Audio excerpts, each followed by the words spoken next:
Question is start X number 3 tip is use for what. So start x की जो instruments होते हैं उनकी रेंज होती है 1 to 5. नंबर 3 टिप जो है that is use for canal opening scouter. ठीक है, ये उसका फंक्शन है, canal opening scouter. Start x instrument 1 to 5 हम ग्रेड करते हैं. ठीक है, 1 जो है that is use for refinement of access cavity canal. जो एक्सेस कैविटी है उसकी जो कैनाल कैविटी वॉल है उसको रिफाइन करने के लिए start X 1 is use. X2 is use for MB2 canal scouter. Mesiobuccal 2 canal scouter की तरह MB2 यूज़ होता है. X3 is used as canal opening scouter. X4 is used for removal of metal post. Metal post के removal के लिए we use X4. X5 is used for original pulp chamber floor revealer. ठीक है, original pulp chamber का जो floor है उसको reveal करने के लिए X5 यूज़ होता है. Next, PHP index was given by who. ठीक है, PHP इंडेक्स जो था वो पॉड शेडली एंड हेली ने दिया था. किसने? पॉड शेडली एंड हेली. Next, true about austenite NiTi is what. Austenite NiTi जो है वो चेंज करता है in its form in response to stress and temperature both. ठीक है, it is a property that NiTi instruments can change the form by both stress and temperature. अगर temperature low होता है तो it changes into martensite form. अगर temperature high होता है तो it change into austenite form. ठीक है, it is the unique property of NiTi alloy and the shape memory is also unique property. इसके अलावा एक और यूनिक प्रॉपर्टी होती है that is super elasticity. These all are related to phase transitions in NiTi and occur it relatively low transition temperature. ठीक है, low transition temperature पे ये सुपर इलास्टिक और शेप मेमोरी मेंटेन करके रखता है. ठीक है, ये दोनों प्रॉपर्टीज जो हैं ये शो करता है NiTi. Next, features of gingivitis in AIDS patient is what. AIDS patient में अगर जिंजिवाइटिस है तो there will be a linear gingival erythema present. ठीक है, it is a direct textbook line. In HIV seropositive patients the candidal infection in gingiva can be continuous erythematous attached to the gingival stripe or can be a ribbon like band or red band of gingival margin also known as linear gingival erythema. इसको HIV associated gingivitis भी बोलते हैं. ठीक है, linear gingival erythema दिखता है, ribbon shape दिखता है या फिर एरिथमेटस अटैच्ड जिंजाइवल स्ट्राइप्स दिखाई देती हैं रेड बैंड्स की. Next, which is the best given replacement in child patient for management of dehydration of head and neck trauma. तो चाइल्ड पेशेंट में we give Ringer lactate solution for management of dehydration in cases of head and neck trauma. Normal saline और Ringer's lactate solution can be used for infusion. Ringer's lactate solution is preferred because the lactate is metabolized into bicarbonate in the liver and therefore buffers the acidosis produced in the body. जो metabolic acidosis है उसको buffer करके neutralize करने की help करता है lactate. Lactate से बनता है bicarbonate. Bicarbonate will help. Hyperchloremic metabolic acidosis can be seen with rapid administration of normal saline. अगर हम normal saline देते हैं तो वहाँ पे hyperchloremic एसिडोसिस देखना, मेटाबॉलिक एसिडोसिस देखना चालू हो जाता है. ठीक है, मतलब क्लोराइड का लेवल बहुत ज़्यादा इंक्रीज करता है बॉडी के अंदर. Isolyte P is given in infants. What is given? Isolyte P. It is given in infants. However for rapid correction of severe dehydration Ringer's lactate solution is given. वैसे Isolyte P दिया जाता है, लेकिन अगर rapid correction चाहिए severe dehydration की और acidosis से भी छुटकारा चाहिए तो we go for Ringer's lactate solution. Next, eosinophil count can decrease in which disease. तो डिजीज़ का नाम तो दिया नहीं है, लेकिन इसने कहा है कि प्रेडनिसोलोन थेरेपी में इओसिन का लेवल डिक्रीज कर जाता है. 4 ऑप्शन दिए हैं: prednisolone therapy, asthma, parasitic infection, contact dermatitis. Eosinophil count increase करता है अस्थमा में. पैरासिटिक इन्फेक्शन हुआ है तो इओसिनोफिल काउंट इंक्रीज करेगा. कॉन्टैक्ट डर्मेटाइटिस हुई है, इन्फ्लामेशन होगी, इओसिनोफिल काउंट इंक्रीज करेगा.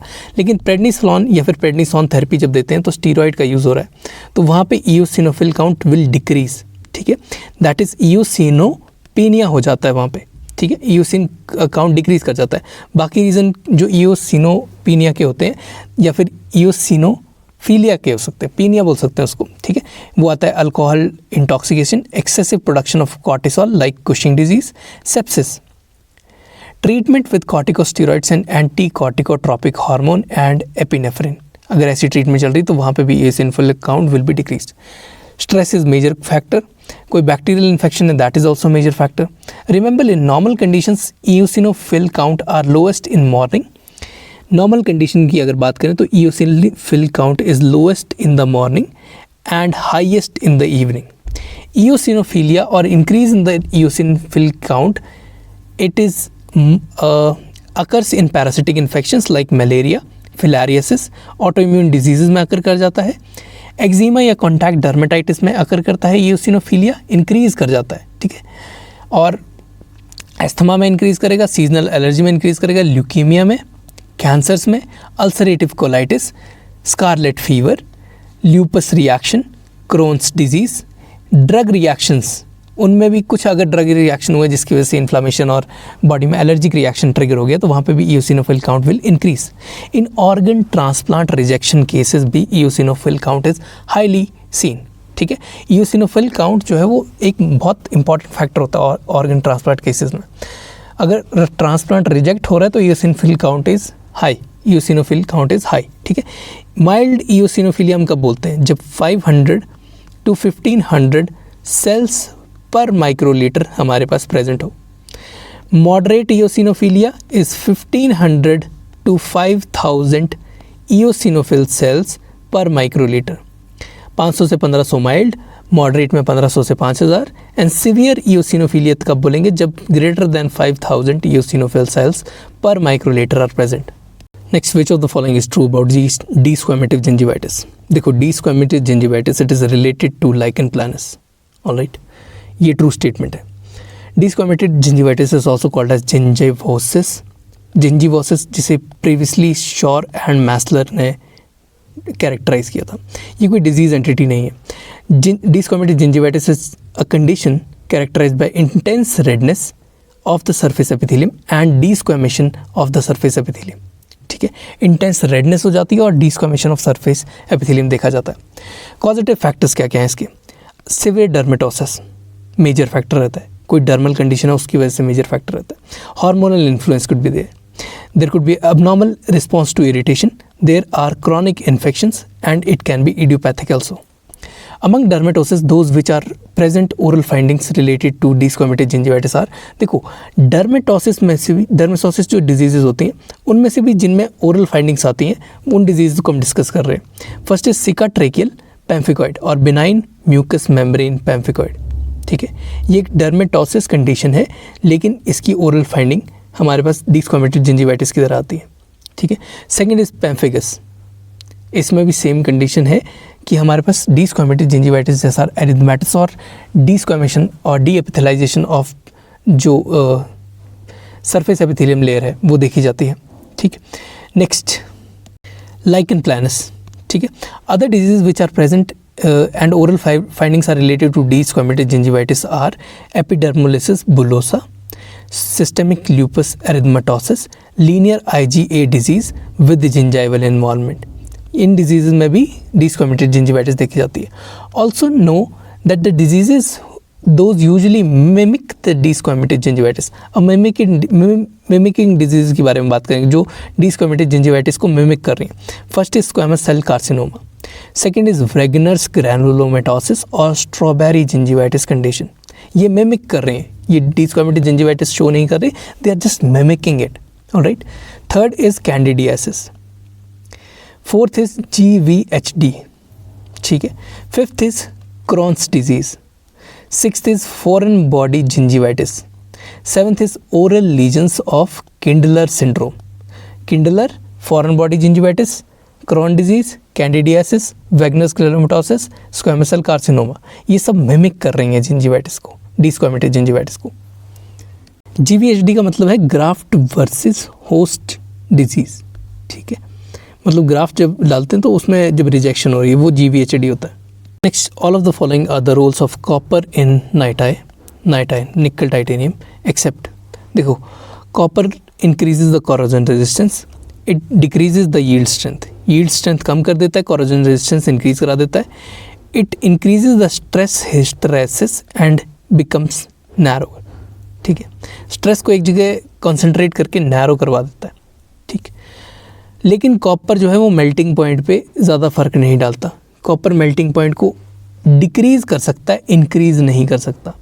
ठीक है, that is the wrong option. Copper does not increase the melting point of night I wires. ठीक, ये सही स्टेटमेंट है, copper does not increase the melting point of nitrite buyers. Next, irradiation of the bone is done, the rate of distraction is about what. देखो irradiated bone में rate of distraction जो होता है वो 0.5 मिलीमीटर पर डे होना चाहिए, ठीक है, इससे ज़्यादा नहीं होना चाहिए। The efficacy of distraction osteogenesis in irradiated area is controversial.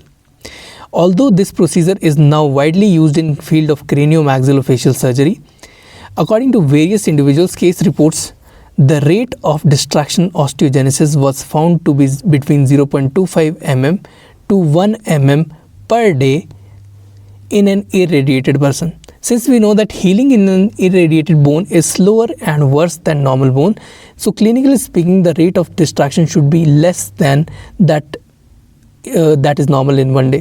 मतलब 1 mm से तो बहुत कम होना चाहिए। तो 0.525 से लेकर 0.5 mm is the maximum limit जो हमारी इरेडिएटेड बोन के अंदर हम देते हैं, क्योंकि इरेडिएटेड बोन में पहले ही स्लो हीलिंग है, कैपिलरीज से ब्लड नहीं पहुंच पा रहा है, तो नेक्रोसिस से बचाने के लिए we go for as slow as possible. जितना स्लो हम डिस्ट्रैक्शन कर सकते हैं उतना स्लो करेंगे। Next, which of the following is the primary and best method for hospital waste management. ठीक है, तो इंसिनरेशन, आग लगाना, इंसिनरेशन मतलब भट्टी में डाल के पूरा बर्न कर देना, that is the best method among the 4 given. That incineration, deep burial, composting, recycling. Composting भी टाइप लेगा, रिसाइकलिंग के लिए आधी चीज़ें रिसाइकिल नहीं हो पाती हैं। डीप बरियल में हम लैंडफिल कर रहे हैं, लैंडफिल में लैंड पोल्यूशन कर रहे हैं। Incineration is the best thing, it will turn into ash, only by product is gases. ठीक है, तो direct line from the book, this is best method for hospital waste treatment is incineration.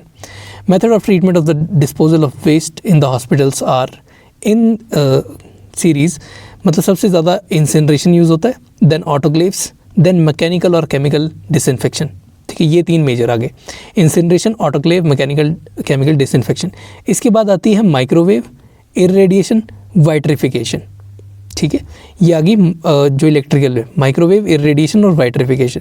उसके बाद आती है composting, deep burial and recycling.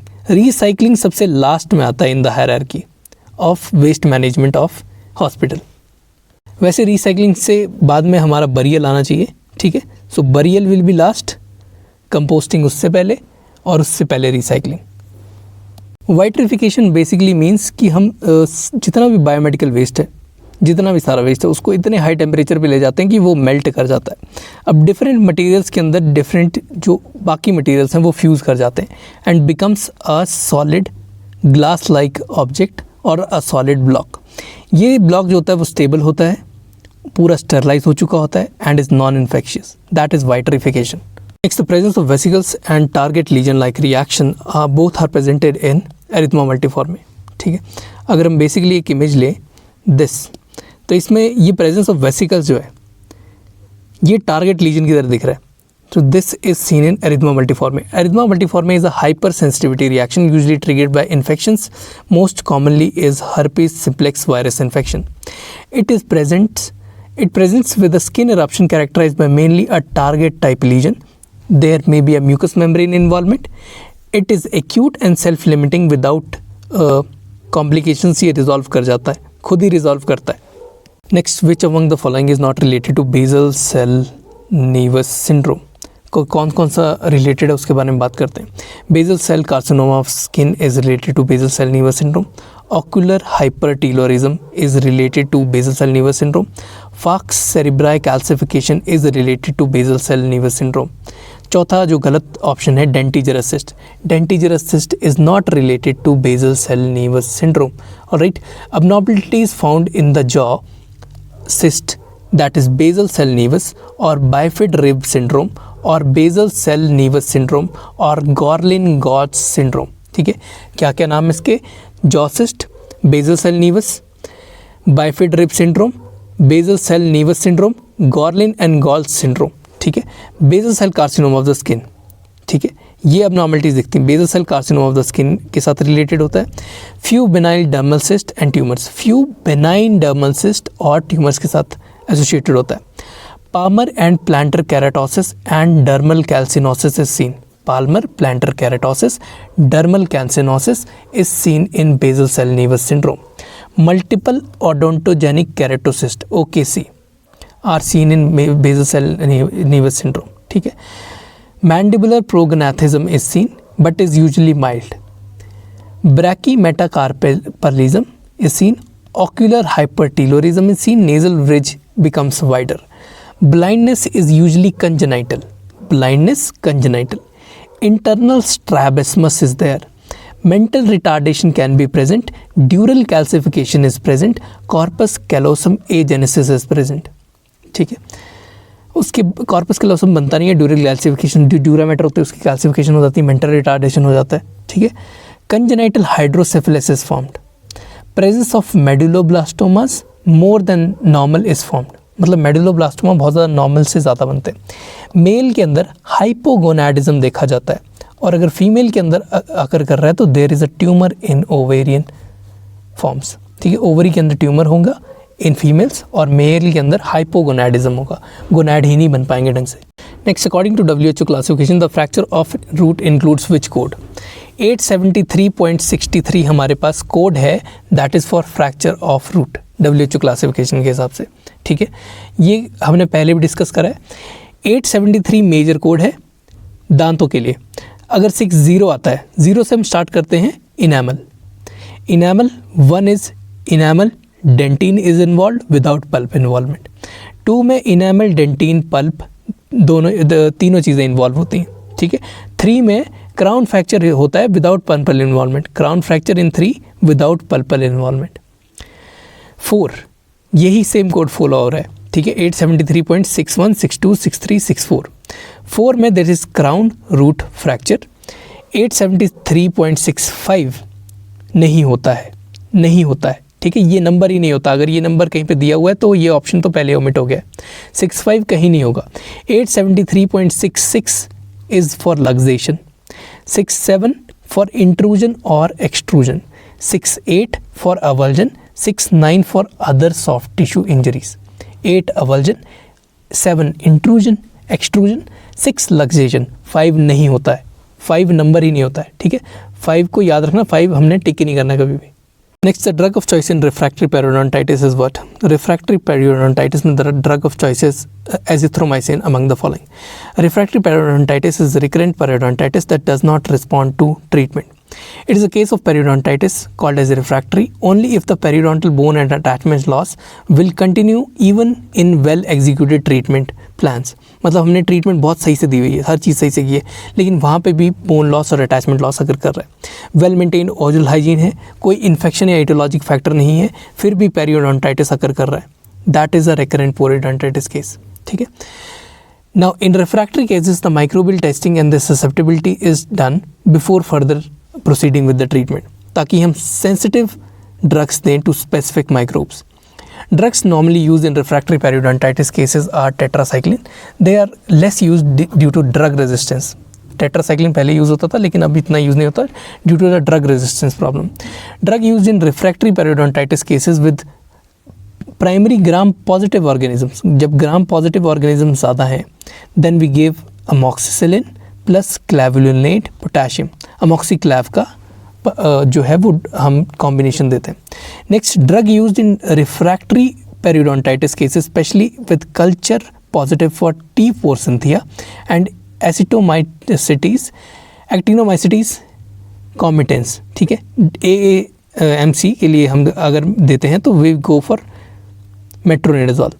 For Cynthia और actinomycetes comitans के लिए we go for metronidazole. Drug for refractory periodontitis cases clindamycin except for actinomycetes comitans and E corrodens, ठीक है। एक्टिनोमाइसिटिस कॉमिटेंस है तो मेट्रोनिडाजोल ही देनी पड़ेगी, और ई कोरोडेंस है तब भी हम मेट्रोनिडाजोल दे सकते हैं, लेकिन क्लिंडामाइसिन इन दो बैक्टीरियाज के ऊपर काम नहीं कर पाती ढंग से, एक्टिनोमाइसिटिस कॉमिटेंस और ई कोरोडेंस के ऊपर। The drug most commonly use in refractory periodontitis cases with P gingivalis, ठीक है। पी जिंजीवैलिस के साथ दी जाती है एजिथ्रोमाइसिन। ऑलराइट, 3 ड्रग्स हमने बात की, एजिथ्रोमाइसिन, क्लिंडामाइसिन, मेट्रोनिडाजोल। मेट्रोनिडाजोल देते हैं फॉर्सिन्थिया एक्टिनोमाइसिटिस कॉमिटेंस के लिए, और ई कोरोडेंस के लिए भी दे सकते हैं। क्लिंडामाइसिन बाकी सभी रिफ्रैक्टरी केसेस में देंगे, सिर्फ एक्टिनोमाइसिटिस कॉमिटेंस और कोरोडेंस को छोड़ के उनमें नहीं दे सकते। और एजिथ्रोमाइसिन हम पी जिंजिवालिस से अगर कोई दिक्कत आ रही है तो वो तब देते हैं, ठीक है।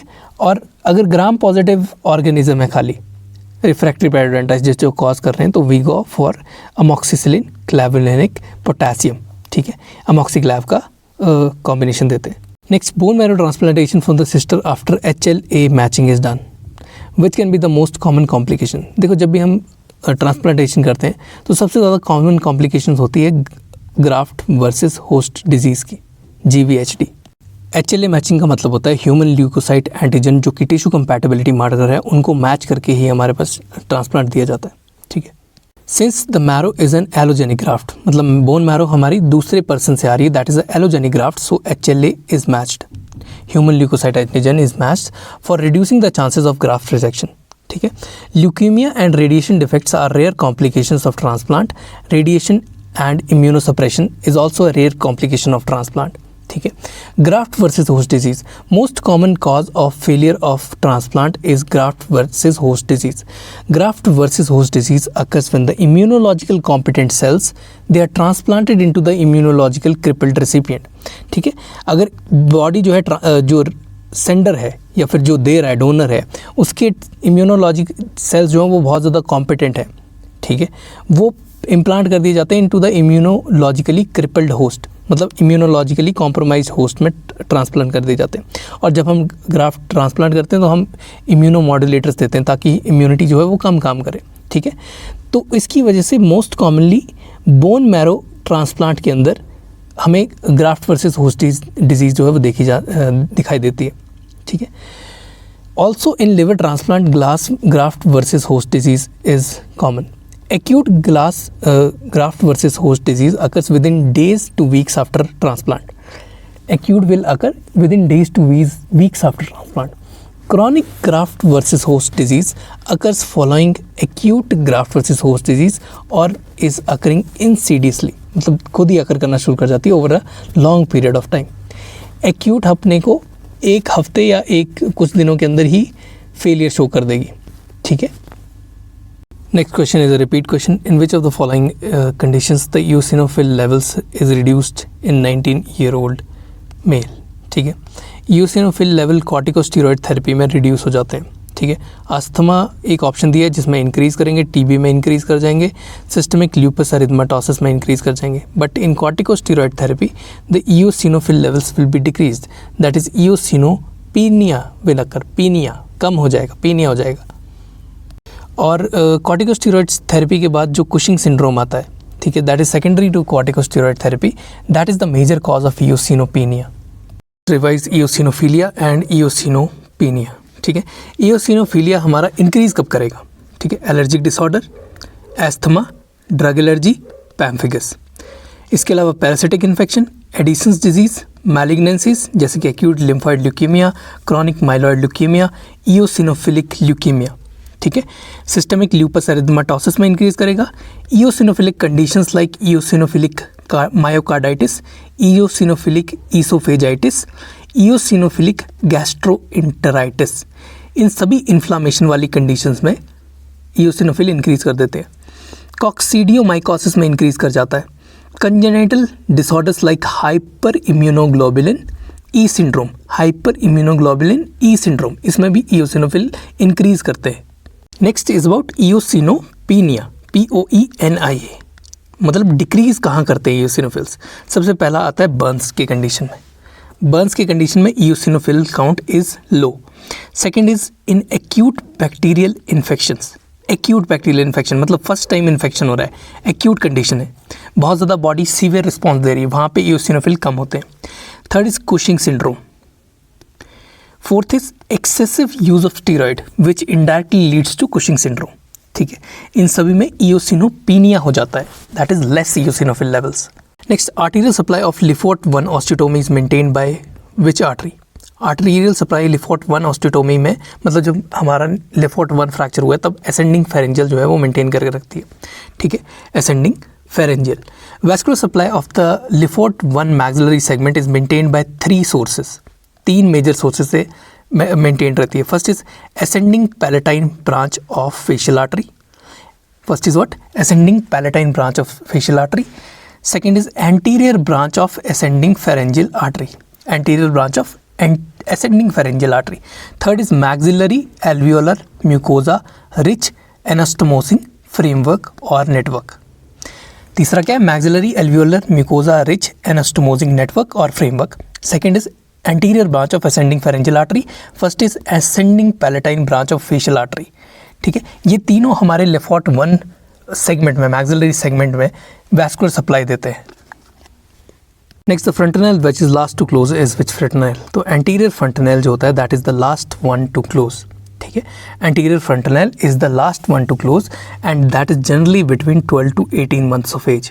ठीक, in humans we have 4 frontanels. First is anterior फ्रंटनल. Sutures forming anterior fontanelle are bregma. Bregma जो है वो एंटीरियर फ्रंटनल बनाता है जिसमें कॉर्नल और सैजिटल सूचर आते हैं. इनका क्लोजर जो होता है वो 18 months में हो जाता है. एंटीरियर फ्रंटनल ब्रैग्मा से बनता है, कॉर्नल सैजिटल सूचर होते हैं, 18 month में क्लोजर हो जाता है. Then is posterior fontanelle. Posterior fontanelle is formed by lambda. Anterior बन रहा है ब्रैग्मा से तो पोस्टीरियर बनेगा लैम्डा से. ठीक, ये सैजिटल और लैम्डॉइड सूचर होते हैं. ठीक है, सैजिटल और लैम्डॉइड सूचर. आगे कौन से थे? कॉर्नल और सैजिटल. पीछे कौन से? लैम्डा पे सैजिटल और लैम्डॉइड. ये 2 to 3 months में क्लोज कर जाते हैं, क्लोज होना शुरू हो जाते हैं. ठीक है, और फुल मैच्योर क्लोजर इनका 6 to 8 months में होता है पोस्टीरियर फ्रंटनल्स का. फिर उसके बाद आते हैं मैस्टॉइड फ्रंटनल्स. मैस्टॉइड फ्रंटनल और पोस्टीरियो लेटरल फ्रंटनल, पीछे की साइड लेटरली. ठीक है, पीछे की साइड लेटरली अपने पास कौन से सूचर आते हैं? एस्टीरियन लैम्डॉइड. पीछे की साइड लेटरली एस्टीरियन लैम्डॉइड और पैराइटोमैस्टॉइड एंड ऑसिपिटोमैस्टॉइड सूचर्स. ऑसिपिटोमैस्टॉइड, पैराइटोमैस्टॉइड, एस्टीरियो लैम्डॉइड. इनका क्लोजर भी 2 से 3 months में हो जाता है. ठीक है, नेक्स्ट लास्ट इज स्फीनॉइड और एंटीरियो लेटरल फ्रंटनल. अभी हमने पोस्टीरियर लेटरल की बात की थी, अब स्फीनॉइड आगे वाले एंटीरियो lateral फ्रंटनल्स.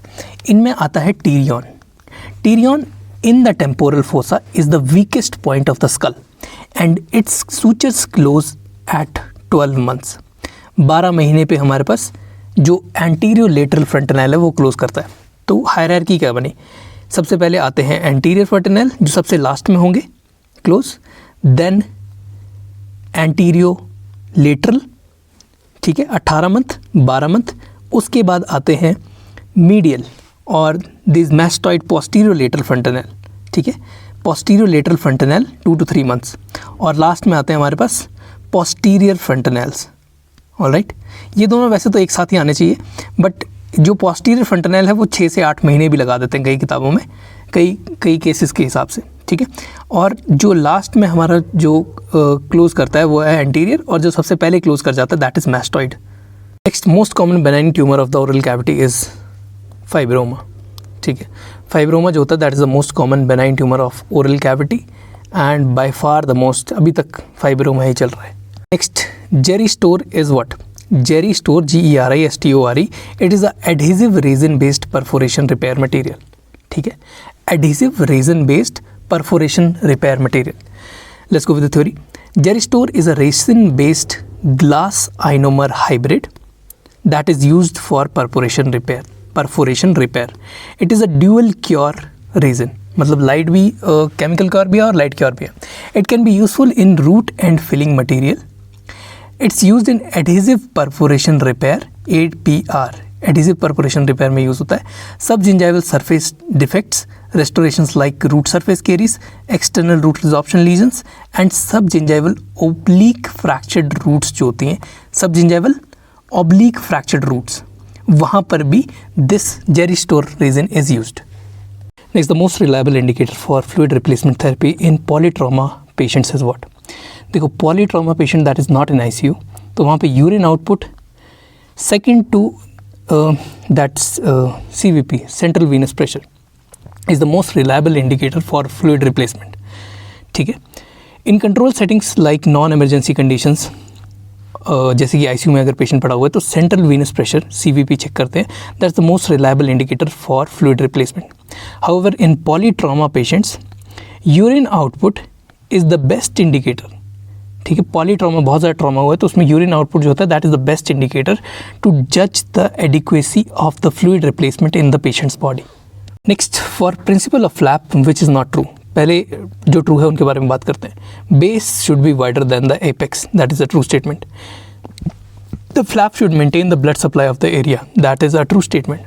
The flap closure should be resting on a healthy bone, flap का क्लोजर वहाँ पे करना है जहाँ पे हेल्दी बोन प्रेजेंट है, that's also a true statement. गलत स्टेटमेंट क्या है? Incision is given perpendicular to the skin crease, नहीं, इंसीजन हमेशा एक 45 डिग्रीज़ के एंगल पे दिया जाता है, ये ट्रू स्टेटमेंट है. कभी भी पैरेलल या परपेंडिकुलर स्किन का जो डिग्री है उससे परपेंडिकुलर इंसीजन नहीं दिया जाता है, ठीक है. Skin incision is always given as much as possible within और parallel to RSTL, that is resting skin tension lines. मतलब जहाँ पे स्किन जो है रेस्टिंग है ना, वहाँ पे इंसीजन दिया जाता है. या फिर स्किन क्रीज जो है जहाँ पे हाइड कर रही है स्कार को, वहाँ पे इंसीजन दिया जाता है ताकि इजी हीलिंग हो पाए और टेंशन ना बने जहाँ पे स्कार बन रहा है वहाँ पे, ठीक है. तो हीलिंग ज़्यादा फास्टर होगी. Principles of flap design are, the first is the base should be wider than the apex. Flap length should be no more than twice the width of the flap. जितनी width of the flap है उससे double flap length नहीं होनी चाहिए, मतलब ठीक है. It should not be more than twice the width. 2 times width से ज़्यादा flap की length ऊपर की साइड नहीं होनी चाहिए. The flap base should never be stretched, tensioned or teared. ये जो base है इसको कभी stretch नहीं करना है, ना इसको tension में देना है, ना इसको tear करना है. This base should be always be maintained to maintain the blood supply to the area. और इसमें जो मेजर वेसल्स होती हैं उन्हें बचा के इस फ्लैप को रेज करना पड़ता है, ठीक. Flap closure should rest on a healthy bone, that is the fourth principle. Next, MTA does not dissolve in which of the following.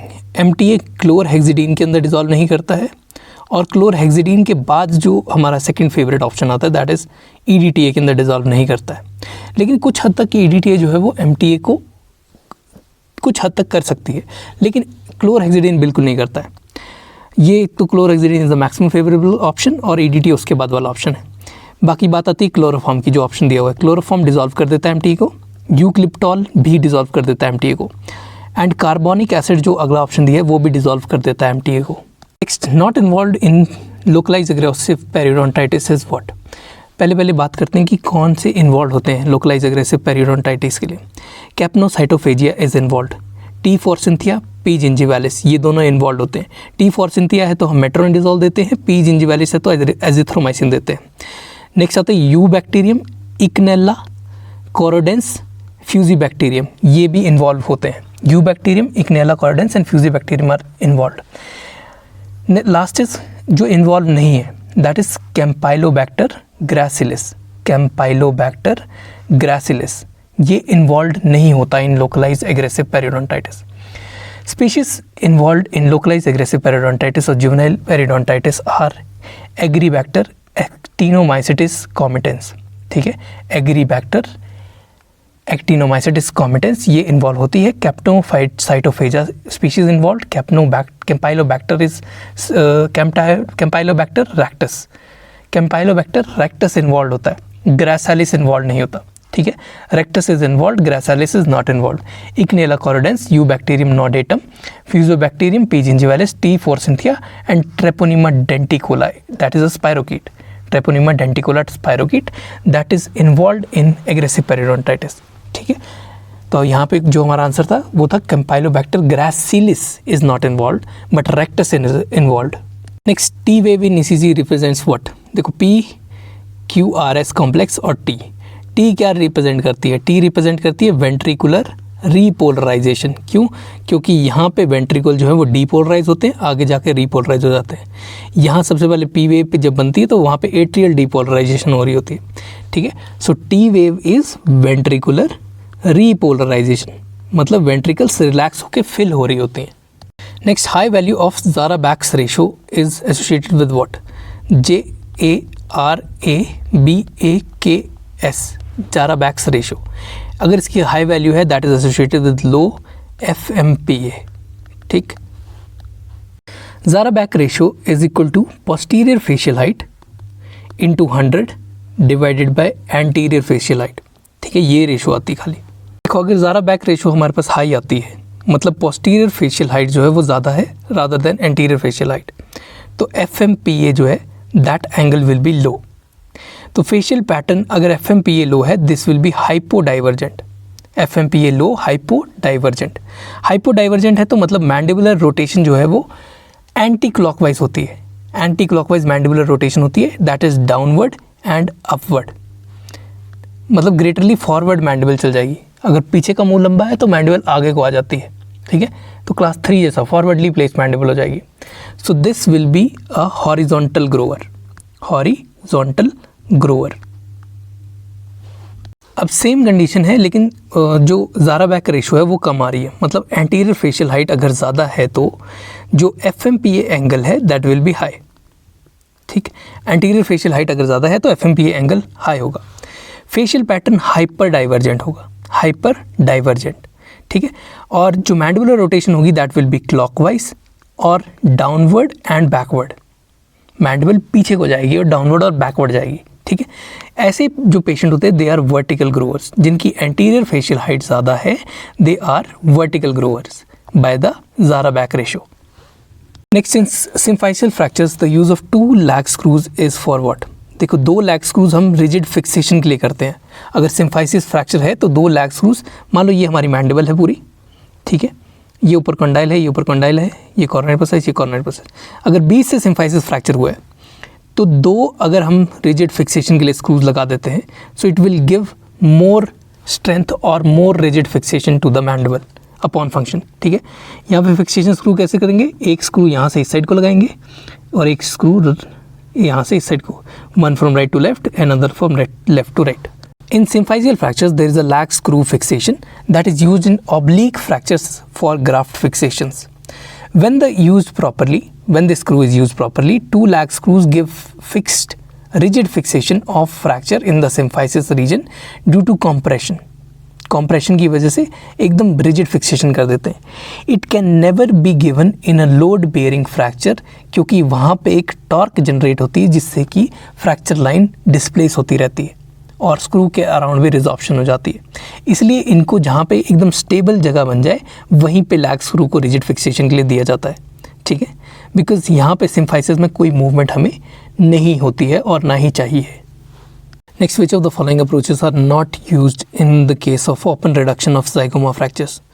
देखो कौन कौन सी यूज़ होती हैं। Subconjunctival is used, subciliary is used and infraorbital approach is used for open reduction of zygoma fractures. लेकिन चौथा जो option है that is Gillies temporal approach, वो यूज़ नहीं होती है in open reduction of zygoma fractures.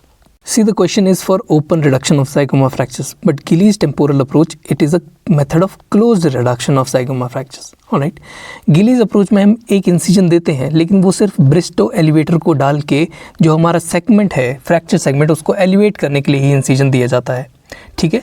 In an approach to be called as open fracture, there should be direct visualization of the fracture fragments, ठीक है। Fracture के जो fragments है वो डायरेक्टली विजुलाइज होने चाहिए उसमें। इसीलिए क्योंकि यहाँ पे हम विजुलाइजेशन डायरेक्ट नहीं कर रहे, एक सिंपल सा छोटा सा इंसिजन दे रहे हैं, वो भी अवे फ्रॉम द फ्रैक्चर, ताकि हम ब्रिस्टो एलिवेटर डाल के बोनी फ्रैगमेंट को हल्का सा रेज कर सकें। That is why the Gillies temporal approach is known for closed reduction of zygomatic fractures, not open reduction method. Next, the graft from anterior iliac crest is not taken in which technique, ठीक है। अब किस किस technique से लेते हैं। First is clamp shell technique, जिससे हम एंटीरियर इलियक क्रेस्ट से ग्राफ्ट लेते हैं। Clamp shell, CLAMSHEELL, sorry. Second is trap door method and third is shop, TSCHOPP, ठीक है। चौथा जो गलत ऑप्शन है that is open window method से हम कभी भी जो इलियक क्रेस्ट है वहाँ से ग्राफ्ट नहीं लेते हैं, एंटीरियर इलियक क्रेस्ट से ग्राफ्ट नहीं लेते हैं। ये क्वेश्चन काफ़ी बार किया हमने। First is clamp shell technique में हम मीडियल लेटरल जो कॉर्टिसेस होते हैं उनको एक्सपैंड करते हैं, बीच से कैंसरस बोन निकाल के उसे ग्राफ्ट कर देते हैं। सेकंड इज शॉप टेक्निक में what do we do, anterior iliac crest osteotomy is pedicled, इसे एक पूरा पेडिकल बना के उसका एक्सटर्नल ऑब्लिक मसल के साथ साथ उसको पूरे को यूज़ करके हम as a graft material use कर लेते हैं, ठीक है, from the anterior iliac crest. Third आता है ट्रैप डोर मेथड में it is similar to clamp shell technique but there is a wider access, ये एक्सेस जो है वो वाइडर बनाई जाती है। It is similar to clamp shell technique but the access is wider, ठीक है। इसमें जो मीडियल लेटरल कॉर्टेक्स होते हैं उनको पेडिकल की तरह पूरा खोल दिया जाता है on the external oblique and tensor fascia relatively, और फिर बीच से हम बोनी ग्राफ्ट जो भी हमने निकालना है वो निकाल के हम यूज़ कर लेते हैं। Fourth is Tessier approach. इसमें ऑब्लिक ऑस्टियोटोमी देते हैं, oblique osteotomy one side, oblique osteotomy second side, जिससे कि दो पेडिकल बन सके, मीडियल और लेटरल वॉल के पेडिकल बन सके of the anterior iliac crest that will reach, ताकि हम इजीली कैंसलस बोन तक रीच कर जाएं और ये कैंसलस बोन यूज़ करके हम ग्राफ्ट करते हैं। जो ओपन विंडो की हम बात कर रहे हैं, ओपन विंडो में क्या करते हैं हम, ये मान लो हमारी इलियक क्रेस्ट है, तो इसमें एक पूरा एक विंडो बना के इस पूरी बोन को हार्वेस्ट कर लेते हैं। लेकिन ऐसा यहाँ पे नहीं किया जा सकता, क्यों? क्योंकि यहाँ पे बोन थिकनेस ज़्यादा है, रिस्क ऑफ फ्रैक्चर, ये इलियक क्रेस्ट जो है वो फ्रैक्चर कर जाएगी बॉडी के वेट के ऊपर, ठीक है। और हमारे पास बेटर ऑल्टरनेटिव है, जैसे क्लैम्पशिल टेक्निक हो गई, चॉप टेक्निक हो गई, ये सारे बेटर ऑल्टरनेटिव हैं और इसमें टिश्यू कवरेज पूरी तरह से नहीं मिल पाता है, ठीक है। इसीलिए we do not go for open window graft. Lignocaine when mix with mannitol it leads to increase action of lignocaine due to what? देखो, लिग्नोकेन को जब हम मैनिटॉल के साथ मिला देते हैं तो it leads to disruption of perineurium, ठीक है। Local anaesthetic reversibly minimises the depolarisation and repolarisation rate of the excitable nerve membranes. If these are used with drugs like mannitol, then the duration of action of the local anesthetics is greatly increased due to disruption and opening of perineurium. Or say, we can say that there is enhanced penetrability of the local anesthetic solution like lignocaine into the innermost part of the nerve with the help of a diffusing agent that is a mannitol. क्योंकि mannitol का जो molecular size होता है वो बहुत ज़्यादा कम होता है, it has small molecular size and high water solubility. जितना ज़्यादा वाटर सॉल्युबल उतना ज़्यादा एक्वस चैनल्स के थ्रू वो इजीली पास कर लेता है और अपने साथ LA के मॉलिक्यूल को ले जाता है, इसीलिए रैपिड डिफ्यूजन नर्व के अंदर कर देगा, जिससे कि जो ड्रग की डिलीवरी है वो फास्ट हो जाएगी और एक्शन इंक्रीज कर जाएगा multiple folds. Next question is when and why the hydroquinone is added into dental based resin. देखो, hydroquinone it is inhibitor that is added into the monomer, ठीक है। मोनोमर के अंदर एक इनहिबिटर ऐड किया जाता है दैट इज़ हाइड्रोक्विनोन, वो डेंचर बेस रीजन में इनहिबिशन के लिए काम कर रहा होता है, ठीक है। अगर हम पाउडर टू लिक्विड रेशो की बात करते हैं, सो पाउडर में हमारे पास क्या क्या होता है? पाउडर में we have predominantly polymerized polymethyl methacrylate resin in form of micro size beads और स्फीयर्स, PMM में होता है पाउडर के अंदर। लिक्विड के अंदर क्या होता है? Usually non polymerized methyl methacrylate, non polymerized होता है लिक्विड के अंदर। Benzoyl peroxide is the initiator that is responsible for starting of the reaction as a heat activator, ठीक है। Benzoyl peroxide is a heat activated starter, ठीक है। अगला आता है glycol dimethacrylate. Glycol dimethacrylate in liquid it is a cross linking agent जो कि 1 to 2% by volume होता है। उसके बाद हाइड्रोक्विनोन जो होता है वो इनहिबिटर होता है that prevents the undesirable polymerization और setting of liquid during storage. जब हम उसको स्टोर करके रख रहे हैं तो हाइड्रोक्विनोन जो है वो इनहिबिटर की तरह काम कर रहा है और उसकी अनडिजायरेबल पॉलीमराइजेशन होने से रोक रहा है, लिक्विड की अनडिजायरेबल पॉलीमराइजेशन होने से रोक रहा है, और लिक्विड को हम मोनोमर भी बोलते हैं। ये क्वेश्चन जो है अगला वाला, इसमें बहुत ही छोटे छोटे वर्ड चेंज करते हैं। क्वेश्चन है stain used for decalcified tissue section is what stain? Then the answer is lead acetate. Decalcified के लिए you go for lead acetate. Lead acetate and procion brilliant, procion brilliant और lead acetate जो हैं these are the stains that are used for decalcified tissue sections, ठीक है। अब इसी से मिलता जुलता एक और आता है हमारे पास, एलिज़ेरिन रेड और वॉन कॉसा और Goldner's trichrome stain. Alizarin red, von Kossa या फिर Goldner's trichrome stain. It is use for staining mineral component. क्या स्टेन कर रहा है? मिनरल कॉम्पोनेंट स्टेन कर रहा है इन अनडीकैल्सिफाइड टिश्यू सेक्शन। अनडीकैल्सिफाइड के अंदर हम डालते हैं एलिज़ेरिन रेड, वॉन कॉसा या फिर गोल्डन ट्राइकॉम स्टेन। और डीकैल्सिफाइड के अंदर जो डीकैल्सिफिकेशन हो चुकी है जिन टिश्यू सेक्शंस की, उनमें लेड एसीटेट और प्रोकियन ब्रिलियंट यूज़ होता है, PROCION ब्रिलियंट, ठीक है। कुछ स्टेन्स के बारे में बात करते हैं। Congo red, it is a amyloid stain. Congo red amyloid, second is Fontana Masson. Fontana Masson सुन के ही लड़की जैसा लग रहा है, so it is for melanin and argentaffin cells. ठीक है, Fontana Masson, melanin and argentaffin cells. तीसरा आता है Cajal stain. Cajal stain is for nervous tissue. Cajal stain कहाँ यूज़ होता है? नर्वस टिश्यू के अंदर। Fourth is oil red O stand. Oil red O stain is for lipids. Kajal stain is for nervous tissue, oil red O stain is for lipids, then PAS, that is periodic acid shift. This is for glycogen and fungi. Periodic acid shift for glycogen and fungi. Taulidine blue for mast cell granules. Taulidine blue for mast cell granules. ठीक है, Congo red amyloid, Fontana melanin argentafin, Kajal nervous tissue, oil red lipid, periodic acid shift glycogen fungi, Taulidine blue mast granule cells, alizarin red अनडीकैल्सिफाइड यानी calcified tissue section के अंदर जो mineral component है वो एलिजिन red, वॉनकोसा और golden ट्राइकोमस्टीन। फिर lead acetate और प्रोकियन brilliant डीकैल्सिफाइड tissue sections के लिए। Next, the number of implants used by Bjork in longitudinal studies in maxilla are how much? Bjork ने 6 इम्प्लांट यूज़ किए थे। 6 implant longitudinal growth study in maxilla में, तो Bjork ने 6 implants use किए थे। It was done in 1960। जो स्टडी थी that was done by Bjork in 1960। Study का नाम था longitudinal growth study. Tantalum pins are used with 1.5 millimetre long and 0.5 millimetre in diameter. Tantalum pins are implants. ठीक है, implants are inserted in 3 zones in the maxilla or 3 areas in the maxilla. First is before eruption of the permanent incisors, one on each side of hard palate. Behind the decidus canine. Decidus canine के पीछे one on each side of hard palate. ठीक है, मतलब 2 implant use हुए before eruption of permanent incisors. Second implant जो था that is was after eruption of permanent incisors, one on each side of the median suture under the anterior nasal spine. Second वाले में under the anterior nasal spine, one on each side of the medial nasal suture. Third, 2 on each side of zygomatic process of maxilla. Third जो था 2 on each side of the zygomatic process of maxilla. तो 2 2 4 2 6 implant हो गए। So best answer should be 8, but among the options provided the best answer is 6. In mandible, total implants that were used by Bjork was 5. Mandible में 5 implant use किए थे उस लड़के ने, Bjork ने। ठीक है, मैक्सिला में 6 करे हैं, टोटल 8 करे हैं, लेकिन वैसे बेस्ट आंसर 6 है। 8 कैसे?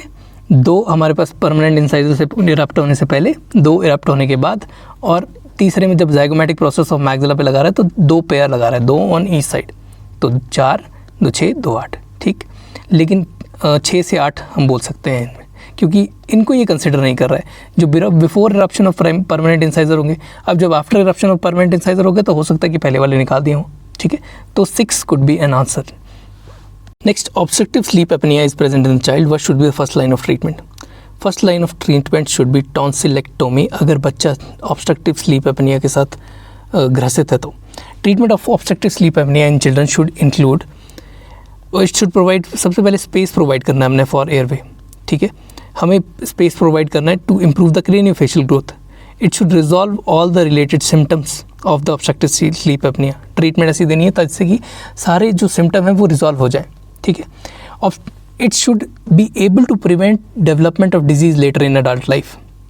तो ऐसा प्रोसीजर करना है जिससे लेटर इन डेवलप जो डिजीज़ है वो बाद में डेवलप ना करे। तो अगर टॉन्सिलेक्टोमी ही कर दी है, हमने टॉन्सिल्स निकाल ही दिए हैं, जिसको कि एडनोइडेक्टोमी भी बोलते हैं, तो ये जो जहाँ पे डिजीज़ हो रही है, जो चीज़ फूल रही है जिसकी वजह से एयरवे रुक रहा है, वो चीज़ ही नहीं रही तो एयरवे कैसे रुकेगा? ठीक है, so tonsillectomy is the first line of treatment in the child with severe obstructive sleep apnoea.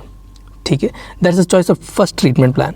This treatment usually solves in younger patients और child with OSA, which is not in the case for most adults. Adult में अगर हम टॉन्सिलेक्टोमी करते हैं तो उसमें कोई फ़र्क नहीं पड़ने वाला, लेकिन बच्चों में अगर हम ये कर देते हैं तो ये मोस्टली ऑब्स्ट्रक्टिव स्लीप एपनिया के साथ जो एसोसिएटेड सिम्टम्स होते हैं उनको रिड्यूस करने में हेल्प करता है।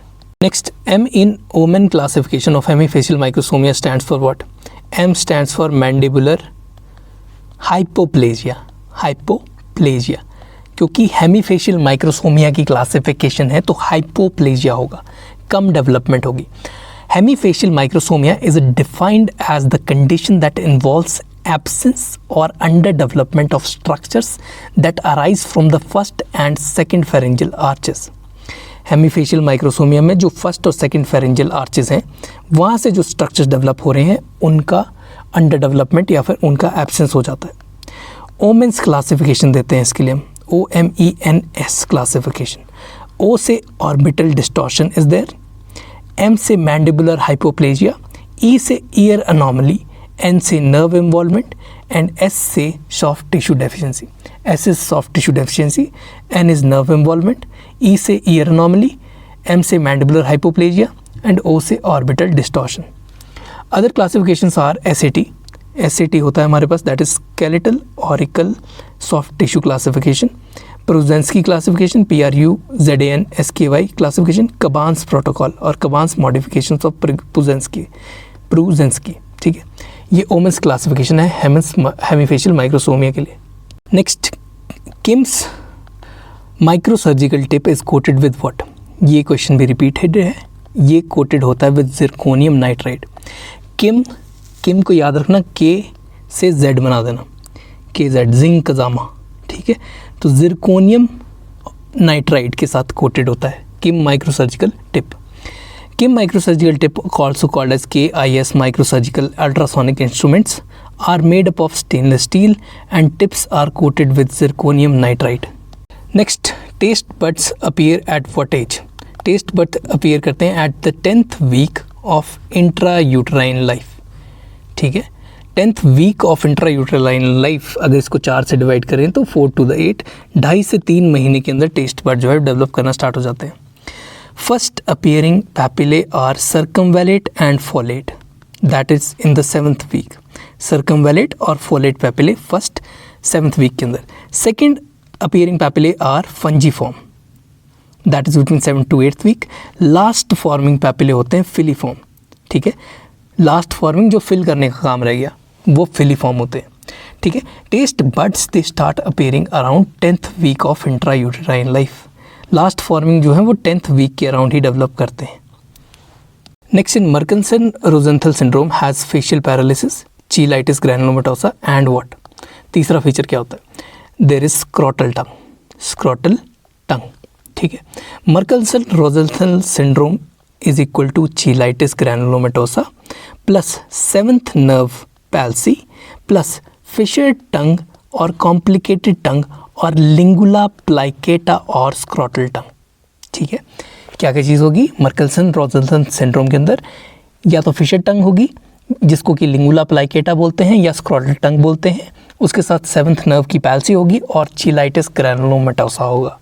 Next is the composition of periocline is what? Composition of periocline is 2% minocycline. 2% minocycline is periocline. बार बार करेंगे तभी याद होगा ये ब्रांड नेम्स के हिसाब से. ठीक है, it is available as topical antibiotic gel जिसमें मिनोसाइक्लिन हाइड्रोक्लोराइड 2% होता है. Next, which is the most characteristic thing in sensory motor stage? Sensory motor stage के अंदर ऑब्जेक्ट परमानेंस हमने बात करी थी, पीछे भी एक क्वेश्चन आया था. ठीक है, जो पेजेट्स के बारे में बात करी थी हमने कि उसने एक क्राइटेरिया दिया था कि कैसे डेवलपमेंट होती है. तो बर्थ से 2 ईयर्स तक सेंसोरी मोटर चलता है. सेंसोरी मोटर बर्थ से 2 ईयर्स तक. सेंसोरी मोटर में क्या कर रहा है कि अपने सेंसेस के थ्रू वो अपने बच्चा जो है वो अपने आसपास की चीज़ों को वहाँ पर है सीख रहा है अपने सेंसेस के थ्रू यूज़ करना. ठीक है, इसमें ऑब्जेक्ट परमानेंस रहती है, ऑब्जेक्ट से क्लिंगीनेस रहती है, सेंसेशन ऑब्जेक्ट से रहते हैं और स्ट्रेंजर एंग्जाइटी रहती है, कोई नई चीज़ देख के डर लगने लगता है. फिर आती है 2 से 7 साल की बात, that was pre operational. Pre operational में बच्चा वर्ड्स वगैरह बोलना शुरू करता है जिसमें कंसेप्ट बनाता है और इंट्यूशन बनाता है. Concept and intuition in pre operational stage. इसमें एक वर्ड आता है ego centrism. Pre operational stage होती है 2 से 7 ईयर्स में, वहाँ पे ईगो सेंट्रिज्म आ जाता है कि मेरा सब कुछ मेरा, बाकी जाए भाड़ में. ठीक है, प्रिटेंड प्ले आ जाता है, बच्चा जिसे कैरेक्टर्स को शो करता है, मैं पापा तू मम्मी, ऐसे ऐसे करके, ठीक है, या फिर मैं चोर तू सिपाही, और लैंग्वेज को डेवलप करता है 2 से 7 ईयर्स में, ठीक है। उसके बाद थर्ड स्टेज वॉज 7 से 11 साल में, that was concrete operational thinking.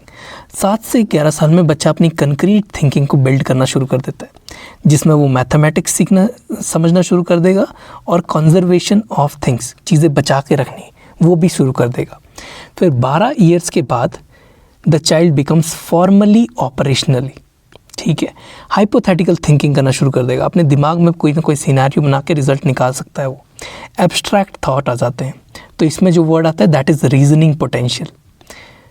Formal operational में रीजनिंग पोटेंशियल और एब्स्ट्रैक्ट लॉजिक, कंक्रीट ऑपरेशनल में मैथमेटिक ट्रांसफॉर्मेशन और कंजर्वेशन, प्री ऑपरेशनल में ईगोसेंट्रिज्म, और सेंसरी मोटर में ऑब्जेक्ट परमानेंस, मतलब कि कोई ऑब्जेक्ट, उसके साथ अटैचमेंट, क्लिंगीनेस, अगर वो चला जाए ऑब्जेक्ट या गुम हो जाए तो उसकी वजह से anxiety, that is the sensory motor stage, जो बर्थ से 2 साल तक होती है। Next, which of them does not develop from third pharyngeal pouch. Third pharyngeal pouch से क्या डेवलप करता है? Thymus, inferior parathyroid and lower part of hyoid. Thymus, inferior parathyroid and lower part of hyoid bone, till, ये इससे याद रख सकते, ये थर्ड पाउच से होता है डेवलप, ठीक है। जो सी सेल्स होते हैं थायराइड के, वो डेवलप नहीं करते हैं from the third pharyngeal pouch, but C cells they are of thyroid, they are superior parathyroid derivatives of the fourth pharyngeal pouch. Fourth pharyngeal pouch से हमारे पास ये सी सेल्स ऑफ थायराइड और सुपीरियर पैराथायरॉयड सेल्स जो है वो develop करते हैं। This is again a question of Oehlers classification, that is dense invaginatus involving the coronal pulp without entering into the radicular dentine is in which class of Ohler classification? That will be under type 2, ठीक है। Type 2 में जो CEJ तक जाता है लेकिन वो peri radicular tissues को इन्वॉल्व नहीं करता है, ठीक है। First is confined only to the crown, second is confined to the crown but passes the CEJ without entering the radicular dentin, ठीक है। यह रेडिकुलर सीमेंटम में एंटर नहीं करता लेकिन CEJ को पास कर देता है टाइप 2 में। Type 3 is it extends beyond the CEJ and have a secondary apical foramina. ये ऑहलर क्लासिफिकेशन है और इसमें जो वर्ड है कॉर्नल पल्प लिखा हुआ है, मतलब ये पल्प क्रॉस कर चुका है तो मतलब CEJ भी क्रॉस कर गया, ठीक है। कॉर्नल पल्प इन्वॉल्व हो गया तो रेडिकुलर डेंटिन इन्वॉल्व ना हुआ हो, रेडिकुलर पल्प भी इन्वॉल्व हो गया, ठीक है। So it will be classified under type 2। अगर कॉर्नल पल्प इन्वॉल्व नहीं हुआ होता, सिर्फ क्राउन पोर्शन इन्वॉल्व हुआ होता, तो हमारे पास ये टाइप 1 में आना था ओहलर क्लासिफिकेशन में। Next, which formula is used in burn patients for calculating the amount of fluid that is to be provided? तो उसके लिए होता है हमारे पास पार्कलैंड फार्मूला, ठीक है। Parkland formula, Brooks formula, 2 formula है हमारे पास जो कॉमनली यूज़ होते हैं for resuscitation formulas that are commonly use in burn patients, कि उनको कितना, हमें बर्न पेशेंट में कितना अमाउंट ऑफ फ्लूइड देना है, तो वो इससे कैलकुलेट करते हैं। पार्कलैंड फार्मूला होता है हमारे पास, दैट इज फ्लूइड और Ringer's lactate solution that is to be given is equal to 4 ml multiplied by body weight multiplied by percentage of total body surface area burned, ठीक है। इतना हमें फ्लूइड देना पड़ता है। एडमिनिस्ट्रेशन कैसे करते हैं? फर्स्ट 8 आवर्स में we give half of the total calculated dose. इस पूरी डोज़ का फर्स्ट 8 आवर्स में हम हाफ देते हैं और अगले 16 घंटे के अंदर हम बाकी रिमेनिंग हाफ जो है उसे स्लोली डिफ्यूज़ करवाते हैं, ठीक है।